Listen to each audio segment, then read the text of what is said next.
Alors bien le bonjour. Comme à notre habitude aujourd'hui, l'actualité nous amène du côté de la République du Mali, le pays du digne président, son Excellence, le général Assimi Goïta, où de ce côté, l'Ukraine continue de refuter en bloc, de refuter catégoriquement les accusations de soutien aux groupes rebelles présents justement dans le nord du Mali, dans la bande sahélo-sahélienne.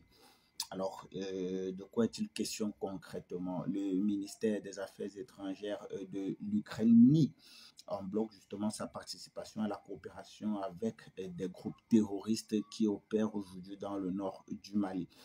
Alors, ces explications aujourd'hui semblent être ridicules. Et donc, quand on sait, après que des responsables ukrainiens eux-mêmes, en particulier Andriy Youssov, il faut rappeler, c'est que Andriy Youssov n'est nul autre que le porte-parole justement du renseignement militaire ukrainien dénommé le GUR.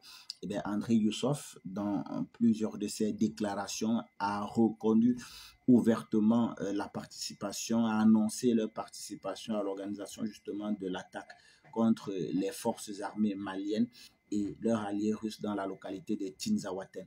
Et donc, c'est une attaque qui s'est déroulée en fin du mois de juillet de l'an de grâce 2024 où les groupes rebelles présents dans cette partie-là, à savoir ceux de la CMA, la coordination des mouvements de la Zawad et de la CSP-DPA, ont eu à mener un certain nombre d'attaques meurtrières contre les positions des FAMA et de leurs alliés russes. Et vraisemblablement, conformément aux déclarations d'officiels ukrainiens, parmi lesquels Andriy Youssov, porte-parole des forces spéciales des services de renseignement ukrainiens, et bien, l'Ukraine aurait participé justement à cette attaque-là en améliorant justement les qualités de combat des groupes terroristes, mais également en leur fournissant un certain nombre de matériels de communication tels que le matériel de communication avancé Starlink et en formant également un certain nombre de combattants terroristes à l'utilisation d'un certain nombre de drones. On parle ici des drones FPV. Et donc aujourd'hui, il faut comprendre en outre également un certain nombre de mouvements terroristes, de mouvements de la Zawad ici ont également confirmé à travers plusieurs interviews qui aujourd'hui ont été rendues officielles, sont connues et circulent en boucle sur la toile. Un certain nombre de mouvements terroristes, des mouvements de la Zawad, ont également reconnu leur coopération avec le régime de Kiev, qui, il faut le rappeler ici, à travers ses agissements, rêve de contrer l'influence russe, bien que cela ne soit sans succès. Mais il faut clairement dire ici la volonté des autorités ukrainiennes, des autorités de Kiev à contrer justement l'influence russe sur le continent africain, précisément dans la bande sahélo-sahélienne. D'ailleurs, on le rappela encore, un certain nombre de mouvements de l'Azawad, de ces combattants terroristes, l'ont reconnu à travers des interviews officielles. Donc, fort de cette réalité-là, il faut aussi dire que ces déclarations tardives des autorités de Kiev, en réalité, témoignent de leur crainte d'être justement démasqués, si tant il est qu'ils le sont déjà.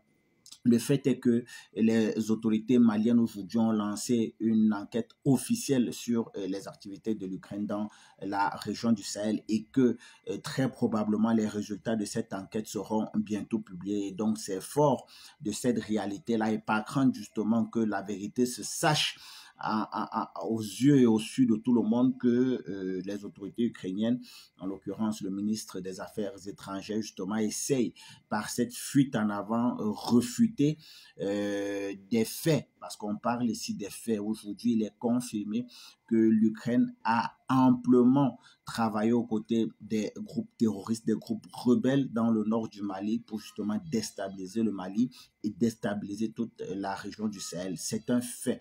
D'ailleurs, non seulement des officiels ukrainiens l'ont reconnu, mais également des combattants au niveau justement de cette région l'ont tout aussi reconnu. Et donc, fort de ce qui les attend à travers ce rapport d'enquête qui sera très probablement publié dans les jours, les semaines prochaines par les autorités maliennes. Les autorités ukrainiennes aujourd'hui essaient justement de se dédouaner par cette fuite en avant pour réfuter aujourd'hui des faits qui ne souffrent d'aucune vraiment contestation. Voilà pourquoi nous devons justement de faire cette sortie pour rappeler la simple vérité, l'unique vérité dans cette affaire qui est uniquement celle-là de comprendre et de savoir que Kiev, l'Ukraine, a participé, a entretenu, a collaboré justement avec des groupes terroristes dans le nord du Mali, dans la région du Sahel, pour déstabiliser le pays, pour déstabiliser la région.